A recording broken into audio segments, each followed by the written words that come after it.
朋友们好，今天是12月20号星期一，欢迎来到远见快评，我是唐晋远。在这个周末呢，中共的大外宣系统呢是再次的协同运作，抛出了一系列彭帅的照片和视频，试图呢要再次证明彭帅是安全且自由的。我知道可能有一些朋友对此已经有点审丑疲劳了，是吧？但是呢，我们还是要先来简要的和大家说一说这件事儿，因为这一次的辟谣呢，它在形式上已经有了很大的变化，而且很可能它意味着在这个冬奥会之前，关于彭帅现状的这一场风暴呢，它大体上呢可能要告一段落了。就在昨天，《环球时报》的大外宣记者叫做陈青青的，他就在推特呢有发布了一段7秒的视频。这个画面呢就显示，彭帅是面带微笑，与中国篮球协会的主席，对大家都很熟悉的那个姚明呢，就是他在一起交谈。那么这个视频同时还附上了一份英文的说明，就声称说他自己是从朋友处得到了这个视频，是彭帅在当天上午参加在上海举行的一个叫做国际雪联越野滑雪中国城市之旅的这么一个活动的时候所拍摄的。那么在同一天呢，新加坡的联合早报也有放出了一个独家的视频，就是显示该报的一位记者非常精准的在这个滑雪活动的现场呢就堵住，或者说呢是偶遇了彭帅，并且现场呢就进行了一个短暂的视频采访。那么彭帅呢，在这个采访中他就有回应了4个要点。第一个要点呢，就是他用很加重语气的方式声称说自己从未说过或者是写过任何人有性侵他，并且声称说性侵这个说法呢是外界的一种扭曲的解读。第二一点呢，就是他表示早前写给这个国际女子网球协会，也就是 WTA 的主席西蒙的那封信呢，他说因为他的英文很差，所以呢他本人是用中文写的，写了之后呢再由其他人去翻译了英文。这个写信呢完全是出自他本人的意愿，而且这个翻译后的意思与他这个中文的原意呢几乎没有差异。第三一点呢，就是他强调说自己也没有受到什么监视，一切呢都是一直都是很自由的。第四呢，就是他表示说现在呢没有什么网球比赛，而且因为受这个疫情的影响嘛，所以他自己呢暂时没有出国的打算。而他还反问这个记者说，我现在出去是做什么呢？与此同时呢，此前有曾经出现在彭帅那个北京聚餐辟谣照这个现场中的那个中网的赞助商叫做丁力的这个人，他呢也在同一天在这个推特有发布了彭帅在上海滑雪巡回赛的现场的几张照片，以及他自己和彭帅姚明等人在一起的一个合影。那么这一波的所谓辟谣的操作呢，它大体上呢，我们看到它是延续了此前的套路的，也就是说呢，由官媒记者再加私人朋友的这种方式来集体出面，来刻意的营造这种辟谣的真实可靠的这么一个氛围。而这一次呢，它与此前还有3大不同。第一呢，它是首次的出现了海外大外宣媒体的参与。第二呢，就是彭帅呢是首次单独的对着镜头来说话了。第三一点呢，就是我们看到彭帅他是离开了北京，他出现在了外地上海。这个联合早报呢，它是新加坡的报纸了。我们说它是大外宣呢，不仅仅说是因为该报它的报道的立场一贯都比较亲共，这个呢是已经尽人皆知的事实。同时呢，也是因为该报呢，它是唯一的获准可以在中国大陆部分地区公开发行的海外的华文报纸，所以这种免检的待遇呢，它本身就已经说明了一切了。那么我们应当如何来看待官方所安排的这一出新的戏码呢？首先呢，这一波操作它事实上呢是在针对着 WTA 的主席西蒙此前那2大诉求来进行了一个间接的回应。我们都知道西蒙此前这2大诉求嘛，一个呢就是要求彭帅要能够独立的不受干扰的出来说话包括可以自由的出国。那么另一个呢，就是要求要对这个彭帅遭到性侵的事件进行一个透明的公开的调查。所以呢，这一次彭帅受访的4点信息包括他离开北京去了上海来运作这个事情，它实际上呢都是在围绕着这2大诉求在进行回应的，它的针对性是非常强的。其次呢，我们看到这一次辟谣它的时间点是有一点奇怪的。为什么呢？因为大家可能都有看到了新闻，是吧？就说本来这个周末呢，王力宏这个离婚事件是意外的大爆炸了，它的内幕之劲爆呢，是几乎吸引了所有人的目光，对吧？就连人民日报和中纪委这种机构都出面来发文，就是搅和到这对夫妻的隐私里面去，大打口水战。就是这个，它本来对已经是明显开始降温的彭帅事件，它本来是有利的。我们都知道中共文宣系啊，它其实非常擅长利用这一类带点黄色的这种隐私啊、秘闻啊等等来转移大众视线的焦点嘛。但是我们看到这一次非常奇怪的是，就是彭帅这一次辟谣，他居然是反其道而行之的，就是他主动的来和王力宏事件抢起风头来了，似乎是唯恐大众忘记了彭帅，一定要出来再来刷一刷这个存在感。所以这种不正常的操作呢，我觉得只有一个合理的解释，就是彭帅的这一次上海之行呢，他其实是早就安排好了的，相关的人士呢，只不过是按照这个彭帅事件处理小组的一个计划，在按部就班的执行而已。第三一点呢，就是中共官方啊，有特意安排了官媒记者、外宣媒体，还有以及彭帅的好友这么3管齐下的方式来进行辟谣，它明显就呈现出来是一种多角度、多层次的来证明彭帅安全自由的这种专业化的一种操作了。但是呢，这种安排它明显的就有一点不打自招。什么意思呢？就是不止朋友们，就是不知道就朋友们有没有注意到，截止到目前为止所有大陆这一方发出来的带着官方色彩的这种彭帅的辟谣信息，它一直都不是媒体报道的，而是官媒记者以个人名义发出来的。我们看到，从这个 CGTN 的当初的那个沈诗伟，再到已经退休的胡锡进，再到现在的这个陈青青，我们看到它全部都是由记者以个人名义发布出来，而不是媒体来发布的。这个现象它非常奇怪，它说明了什么呢？我觉得它只能够说明就是官方对彭帅的那个严格的封杀令，它其实依然是在执行中的。所以呢，他只能以官媒记者个人的名义来打一个擦边球，就是既能达到官方辟谣的一个实际效果，同时呢，他又避免了官方媒体再直接的报道彭帅，就是有一个禁令在嘛。此外呢，那个一直跟在彭帅身边的那个丁力，刚才我们提到这个人是吧？他是更奇怪的。如果说彭帅他在北京出席了什么这个网球的一些相关的活动呢，因为他多多少少与这个中国网球公开赛是相关的。这个丁力呢，他作为中网公开赛的赞助商，他出现呢还算是靠谱的话，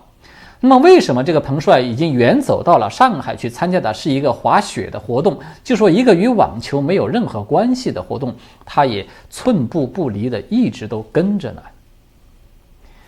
要依我个人对中共运作方式的了解我基本可以断定，这个丁力呢，他应该是彭帅问题处理小组的一个成员之一，就是他呢负责以彭帅的朋友兼民间人士的形象来处理一些相关的事务。好的，接下来呢，我们要来再简要的说一说，就是彭帅受访内容它本身的一些奇怪之处。这个呢，它也从另一面反映出这个彭帅问题专案处理小组的能力其实是令人堪忧的。首先最奇怪的一点呢，就是这个联合早报采访彭帅的这位女士，她呢被发现她的身份并非是记者。在联合早报这条独家报道中她是有注明了说，这个写文章以及摄像摄影的都是同一个人，叫做顾公磊的这么一个人。但是根据顾公磊他本人在微博注册的一个账号显示呢，他的身份呢是新加坡报业控股助理副总裁兼新城业管理咨询上海总经理，是这么一个身份。那么这里提到的新加坡报业控股呢，它其实就是联合早报的持有人之一。而这个新城业管理咨询公司呢，它就是联合早报的一家广告营销方。这个联合早报的官方网站对它的介绍呢，也显示说，这位顾公磊呢，他多年以前曾经是做过编辑的，但是在5年前他就已经转入到广告营销的商业部门。在目前呢，他是相当于联合早报驻上海的一个销售代表。所以大家有看到了吗？这就是一个没有记者证的一位销售代表，突然对彭帅来进行了一次偶遇式的采访。而彭帅呢，他居然也没有说询问或者是验看一下这位陌生女性的记者证，直接的对着镜头就开始侃侃而谈了。他身边呢，本来是走在一起的那么多的朋友，像姚明等等这些人，我们看到也没有任何一个人说上来帮忙抵挡一下，那明显看疑似是一个狗仔队的跟踪挖料来采访的嘛。大家所有人全部在瞬间都躲得远远的，任由一个不速之客来追问这个彭帅反复他曾经强调过的，说是希望得到尊重的这些个人的隐私问题，这个不奇怪吗？所以我想稍有尝试这种判断力的人呢，可能都能看出来，这一次令人惊喜的邂逅，它恐怕不是那么简单的，对吧？其次呢，彭帅在受访的时候他很强调说自己没有说过及写过被性侵，但是呢，大家要注意，他并没有否认那条爆料微博是他写的，他只是说呢，是被外界扭曲的解读了。那么这个记者所谓的记者顾公磊呢，他其实也是非常精明的避开了这个问题不提的。即便如此呢，我觉得这个对中共来说，他同样是非常尴尬的，因为呢，就算是彭帅他否认了性侵的存在，但是呢，他依然是承认了自己与张高丽是有不正当关系的。我们要用中纪委在反腐的通告中经常出现的一个词来说，就是通奸。因为呢，在中纪委2018年修订制定的那个叫做《中国共产党纪律处分条例》之中，第135条就有明确的这么规定，说与他人发生不正当性关系造成不良影响的，给予警告或者严重警告处分；情节较重的，给予撤销党内职务或者留党察看处分；情节严重的，给予开除党籍处分。也就是说呢，彭帅这个视频采访，他虽然否认张高丽有违反这个国法，但是呢，他等于是再次指证了张高丽有违反党纪的。这个同样是应当需要对张高丽进行调查，要进行处置的，对吧？否则那习近平不就等于是公开的向全世界宣布了吗？我们的反腐就是属于选择性的反腐嘛。在最后一点呢，这个彭帅他虽然有否认自己受到监控，说自己一直都是自由的，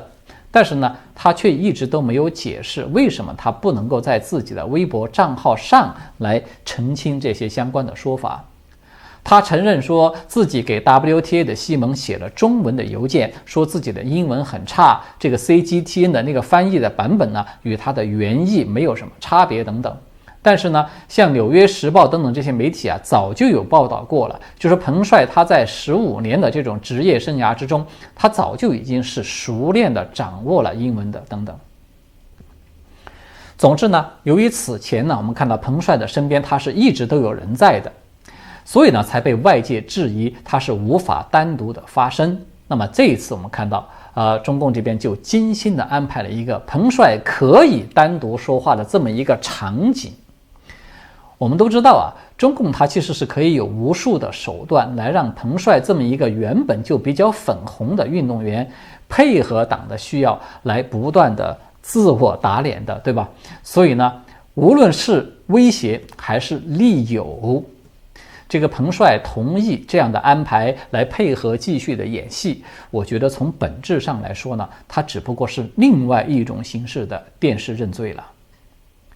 当然可能有朋友会觉得就说彭帅呢，他只不过就是一个想要名分而不得才拿着爆料来泄愤的这么一个高官的情妇嘛，他自己都愿意去配合中共为党的这个维稳事业去效力了，你们为什么还在一直的去为他说话呢？你多为这个张展等等这样的人去发声不是更好吗？其实呢，就我个人的角度来看啊，我觉得彭帅事件啊，它从一开始演变到现在，彭帅本人他与张高丽的那些事情的原委究竟是怎么回事？我觉得他其实已经不重要了。重要的是呢，中共他自己把这个彭帅事件呢，它变成了一次如何把党的丑闻来进行全面的造假掩饰，并且以此在国际社会去塑造一个自己正面形象的全过程的展示会。所以呢，从彭帅事件中看清楚中共是如何的下流无耻、狡猾而又愚蠢，这个对我们每个人来说，我觉得这个是重要的。好的，接下来呢，我们要来说一说这两天也都很火的几条新闻，其表现形式虽然是大相径庭，但是呢，它都存在着相似的内在的逻辑，或者说存在着内在的联系。首先第一个呢，就是最近这几天啊，一直都备受关注的上海震旦职业学院那个教师宋更一事件，它呢还在一直持续的发酵。湖南省的永顺县沙坝镇学校的一位前教师叫做李甜甜的，他因为此前呢在微博有公开的发表意见支持这个宋更一，结果呢他也遭到了当局残酷的打压了。就在昨天，李甜甜呢他就在微博的朋友圈呢就发出了这个紧急的呼救，说他连续2天呢被永顺的县教育局和公安局是登门威胁。对方呢以这个精神有问题为由，要求他要住院打针治疗，他不但会失去工作，还有可能会失去自由。而在今天最新的这个网络信息呢，就显示说，这个李甜甜呢，他已经是被强行关押到了当地的精神病院去了。第二个事件呢是18号，在湖北的武汉呢有举办了一场搏击比赛。这个搏击比赛呢，强调是在拳击规则之下，由中国的选手玄武这个名字，他来对阵日本的前 WBO， 也就是世界拳击组织的音量级的世界拳王，叫做木村翔的。但是呢，在这个比赛之中呢，这位玄武呢，他却使用了一种抱摔的手段，把对方给砸在了拳台上。那么这个木村翔他的助理呢，随即就冲上了这个擂台，宣布说我们退赛了。这个玄武呢，则是洋洋自得的就披着这个5星旗啊，绕场的显示自己是获得了胜利。那么这件事情啊，它其实当时就引发了业界的舆论大化，因为呢，在赛前的合约之中是写明了的，这次比赛是使用拳击规则，并且2人在上场的时候呢，他都是穿戴着拳击的装备，就是戴着那个拳击手套的。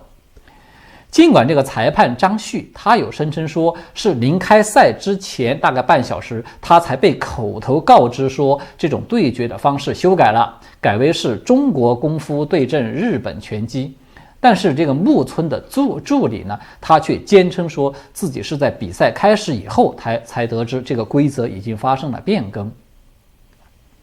而这个玄武呢，他本人呢，对自己破坏这种规则的行为呢，不但不以为耻，他是反而引以为荣的。他在赛后啊，将比赛的这个视频发到了网上，同时还发帖称：“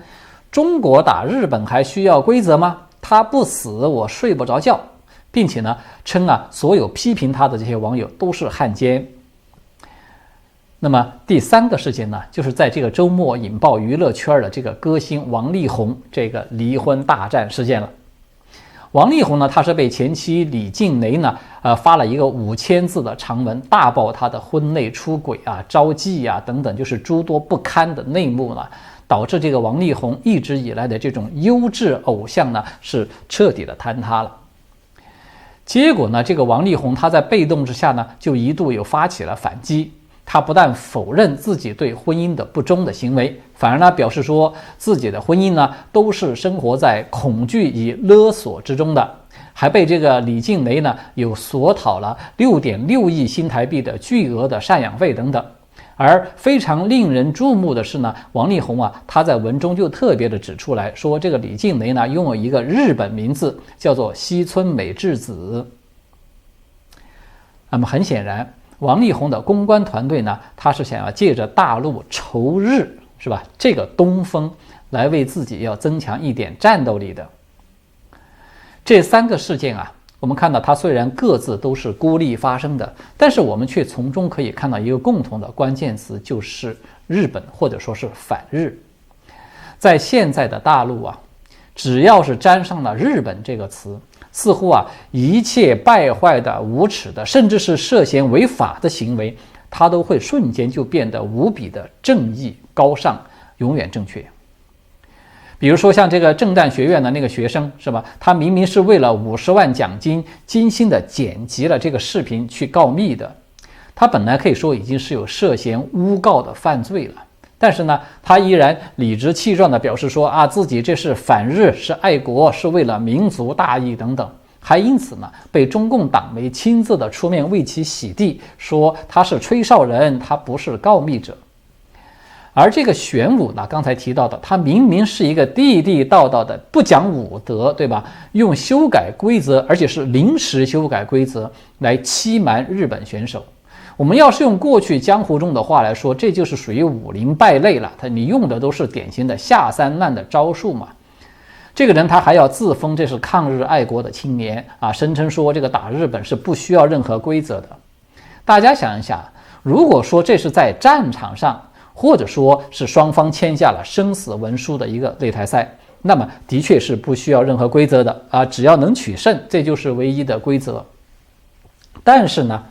这一次它是国际拳击赛，这个拳击的规则我们知道，它可是整个国际社会共同制定并且认可的。我们就说句笑话吧，就说你说我们中日是仇家，所以我们对阵日本选手时候就不需要任何规则。那么日本选手是不是下一次也可以直接的就掏出枪来，就把你撂倒在台上呢？你自己说的不需要任何规则吗？就是说，中共长期的这种反日仇日的宣传呢，它已经让这个爱国反日变成了一张万能的遮羞布，一切作奸犯科、无耻下流的行为，它都可以披着这个爱国反日的外衣，去公然的大行其道，招摇过市。就连王力宏离婚这样的是纯粹属于一个个人家庭隐私领域的事情，都在想着要利用这种反日情绪来做一点文章。似乎呢，只要这个前妻有了一个日本名字，自己那一切所有的什么出轨啦、乱性啊、种种的这种劣迹就可以自动的洗白了啊！自己不但没有任何过错，反而还隐隐有了一点维护民族大义的荣耀了，对吧？所以这种荒谬的现实背后呢，它其实是中共的仇恨教育啊，刻意要制造的一个结果。什么结果呢？就是对日本你就只管去无条件的恨就行了，不需要任何理由。我们可以看到啊，当前中共的这种仇恨教育，它其实还不只是日本这么一个对象呢，它主要的起码是有3个对象，就是日本、美国以及台湾。那么这3个对象它各自有什么特点呢？在这个中共的洗脑灌输之中啊，中国过去为什么过得不好呢？那就是因为是日本的侵略欺压嘛，这是军国主义。那么中国现在为什么过得也不够好呢？那是因为美国在制裁打压嘛，这就是霸权主义，对吧？那么台湾为什么不愿意和我们大陆一起在未来去共同过上更好的生活呢？那就是因为你看台独分子嘛，他们要闹独立嘛，这是分裂主义嘛。所以你看到了吗？归纳起来它其实就是一句话，就是说中国人呢，一切不幸的根源，无论是过去、现在还是未来，